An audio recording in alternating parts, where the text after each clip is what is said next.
Hello everyone, good morning. কেমন আছো তোমরা সবাই? আশা করি সবাই খুব ভালো আছো। Welcome back to my channel. আমি স্মৃতি। যারা রেগুলার আমার ভ্লগ দেখছো তারা জানো যে এখন আমরা আছি সিকিমে, নর্থ সিকিমে আছি আমরা, লাচুংয়ে আমাদের হোমস্টে। আর আজকে আমরা এই নর্থ সিকিমটা পুরোটা ঘুরে দেখব। নর্থ সিকিমে ঘুরে দেখার মতো অনেক ভালো ভালো জায়গা আছে, যেমন mount Katao, zero point, Yumthang valley, Gurudongmar lake. এগুলোর মধ্যে আজকে আমরা গুরুদংমা লেকটা যেতে পারবো না।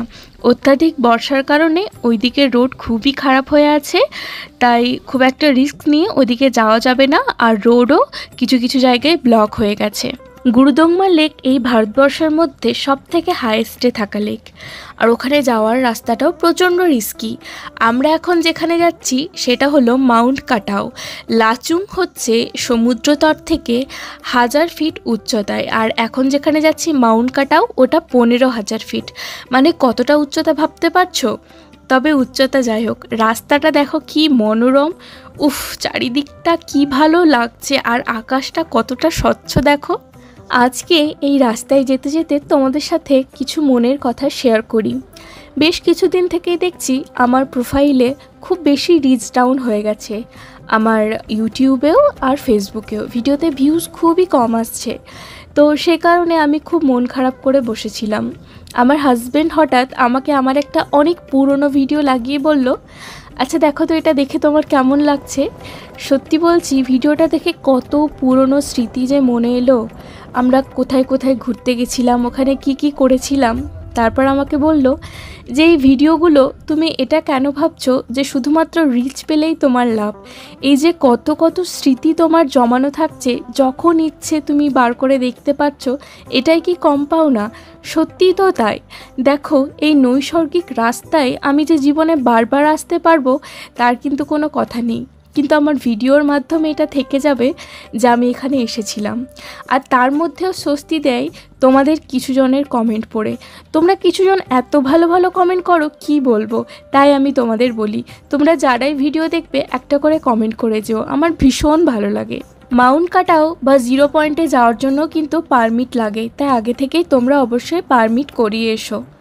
এই রাস্তাটা আমার এত ভালো লাগছিল, মনে হচ্ছিল যেন কোনো রামায়ণ মহাভারতের যুগে আমি চলে এসেছি। দেখো চারপাশে জঙ্গল, পাহাড়, আর পাহাড়ের মাঝে এত মেঘ, যেন মেঘেদের দেশে চলে এসেছি আমরা। সত্যি জীবনে আর কোনো দিন এত ভালো সৌন্দর্য কোথাও দেখতে পাবো কিনা জানি না।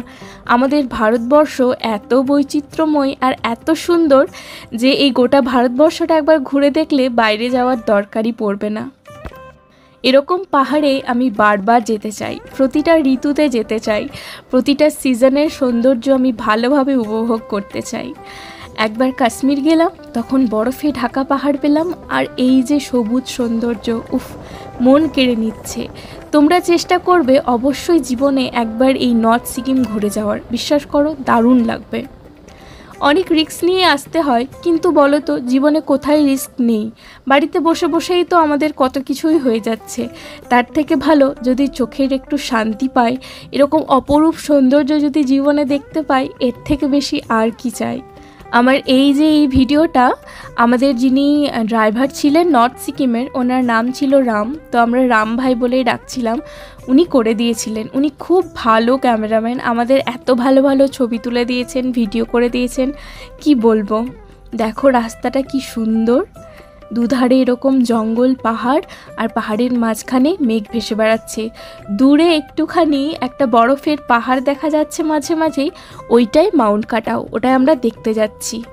গুগলে দেখলাম এই মাউন্ট কাটাওকে নাকি সুইজারল্যান্ড অফ ইন্ডিয়াও বলা হয়। তবে আমি কোনোদিন সুইজারল্যান্ড দেখিনি, কিন্তু এই সৌন্দর্য এত ভালো কি বলবো। তো আমরা পৌঁছে গেছি মাউন্ট কাটাও। দেখো এখানে কত সুন্দর আর কত বড় একটা ঝর্ণা রয়েছে। ঘুরতে আসবো বললে ঘোরা যায় না। সত্যি ঘোরার জন্য কিন্তু শুধুমাত্র টাকা ছাড়াও ভাগ্য লাগে, শরীরের সুস্থতা লাগে। এইগুলো যে আমি পেয়েছি আমার জীবনে, এটাতে আমি নিজেকে অনেক ভাগ্যশালী মনে করি। আমার বিয়ে হয়েছে এই মাত্র 6 মাস হলো। এর মধ্যে আমি 3 জায়গার পাহাড় দেখলাম। প্রথমে গেছিলাম আসাম, তারপর কাশ্মীর আমার হানিমুনে, আর তারপর এলাম আমি সিকিম। কী যে ভালো লাগছে এত এত পাহাড় দেখতে। আর প্রত্যেকটা পাহাড়ের সৌন্দর্য জানো তো আলাদা রকম। এখানে আমি আর আমার মা মিলে অনেকগুলো রিলস বানিয়েছিলাম। তোমরা যদি রিলসগুলো দেখতে চাও আমাকে ইনস্টাতে ফলো করে নিও। আমি ইনস্টা আইডিটা দিয়ে দিয়েছি আমার ডেসক্রিপশন বক্সে। আমি ওখানে অনেক ফটো ভিডিও শেয়ার করি, আশা করি তোমাদের ভালো লাগবে।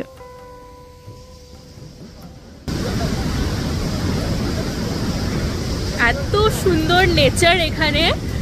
আমি তো 2 মাস আগে কাশ্মীর গেছিলাম, কাশ্মীরে অন্য সৌন্দর্য দেখেছি, আর নর্থ সিকিমের আলাদাই সৌন্দর্য। মানে এত সুন্দর গ্রিনারি ওখানে দেখতে পাইনি। দারুণ লাগছে, ভীষণ সুন্দর লাগছে, মনে হচ্ছে স্বর্গে চলে এসেছি। মাউন্ট কাটাওয়ে আমরা বেশ কিছুক্ষণ ছিলাম, তারপর ওইখান থেকে বেরিয়ে এখন আমরা যাচ্ছি 0 পয়েন্টের পথে। এই 0 পয়েন্ট যাওয়ার রাস্তাটাও কিন্তু দারুণ সুন্দর। দেখো পাশে একটা ছোট্ট সংকীর্ণ নদী বয়ে যাচ্ছে, আশা করি তোমরা দেখতে পাচ্ছ, ভীষণ সুন্দর ছিল ওটা। 0 পয়েন্ট যাওয়ার আগে বেশ কিছু ভিউ পয়েন্টস পড়ে যেখানে যেখানে আমরা দাঁড়িয়েছিলাম। যেমন এটা হলো ভ্যালি ভিউ পয়েন্ট, এখান থেকে দারুণ সুন্দর একটা ভ্যালি দেখা যায়, একটা নদী আছে, শীতকালে এই নদীটা একেবারে বরফে জমে যায়। আর আমার এই হ্যান্ড গ্লাভসটা তোমাদের কার কার ভালো লাগছে কমেন্ট করে জানিও। আমরা ভ্যালি ভিউ পয়েন্টসে বেশ কিছুক্ষণ ছিলাম, ওখানে কিছু ফটো ভিডিও তুলে তারপর এখন আমরা যেখানে এসেছি এই জায়গাটার নাম হলো হট স্প্রিং। এখানে গরম জলের স্রোত আছে। ভাবো পাহাড়ের এত ওপরে গরম জল, কি ভালো লাগে তাই না? সবাই এখানে এসে স্নানও করছিল দেখছিলাম, আর আমরা এখানে বেশ কিছু ফটো তুলেছিলাম, একটু জলে হাত ডুবিয়ে কিছুক্ষণ বসেছিলাম, খুব ভালো লাগলো। আচ্ছা তোমরা কারা কারা অলরেডি এই জায়গাটা ঘুরে গেছো একটু কমেন্টে জানিও তো। আমরা এখন অনেকটা উপরে চলে এসেছি, তাই একটু একটু শ্বাসকষ্ট আমাদের শুরু হয়ে গেছিলো। সেজন্য আমরা সবাই হাতে একটা করে কর্পূর রেখেছিলাম, এই কর্পূর শুঁকলে অনেকটাই শ্বাসকষ্ট কমে যায়।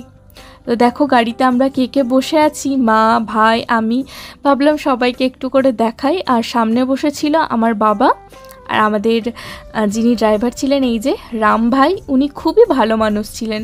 ওনার বাড়ি ছিল মঙ্গন, যেখানে ওই ব্রিজটা ভেঙে পড়েছিল ওইখানেই। 0 পয়েন্টের দিকে যাওয়ার পথে সবুজটা একটু কমে গেছিলো, কারণ এই জায়গাগুলো না বেশিরভাগ সময় বরফেই ঢাকা থাকে। দেখো এখানে কত ইয়াক, ওই চামড়ি গাইগুলো ঘুরছিল। এই পুরো সিকিম জুড়ে তোমরা প্রচুর চামড়ি গাই দেখতে পাবে। তো আমরা পৌঁছে গেছি 0 পয়েন্টে, এখন বরফ একটু কম আছে।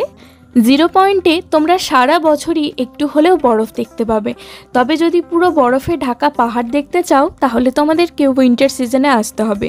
আর এরকম মে জুন মাস করে এলে তোমরা একটু একটু বরফ দেখতে পাবে, একেবারে আশাহত হবে না। তবে এখানে ঠান্ডাটা ছিল ভীষণই বেশি, আমাদের সবার সোয়েটার জ্যাকেট পরেও ঠান্ডা লাগছিল। আসলে এটা অনেকটাই উচ্চতা।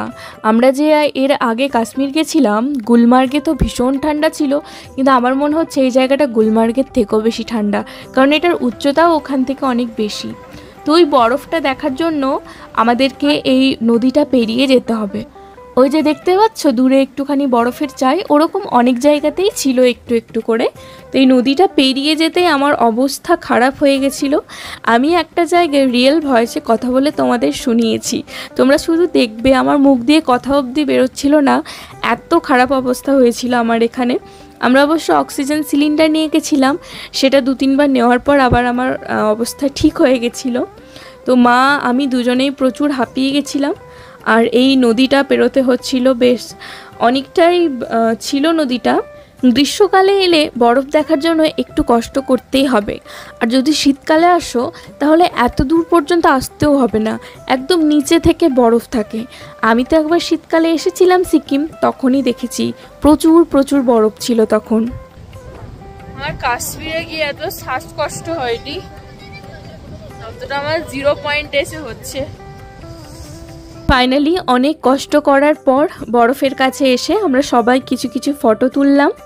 আর আরেকটু ওপরে গেলে আরও বরফ দেখা যেত, কিন্তু আমার অবস্থা এতটাই খারাপ হয়ে গেছিলো, আমি আমার ভাইকে আমার ফোনটা দিয়ে বলেছিলাম তুই যা ওপরে, বা মা বাবাও গেছিলো একটুখানি, আমি আর যেতে পারিনি। আমি আবার ফিরে গিয়ে গাড়িতে বসেছিলাম, ওখানে গিয়ে আমাদের অক্সিজেন সিলিন্ডার ছিল, সেখান থেকে 2-3 বার অক্সিজেন পাম্প করে নিয়েছিলাম।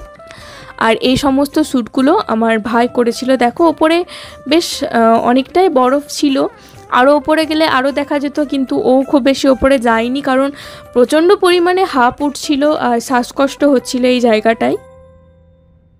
হ্যাঁ, তবে গুরুদংমার লেকে যেতে পারলে আরও অনেক বরফ দেখা যেত, সেখানে আর যাইনি।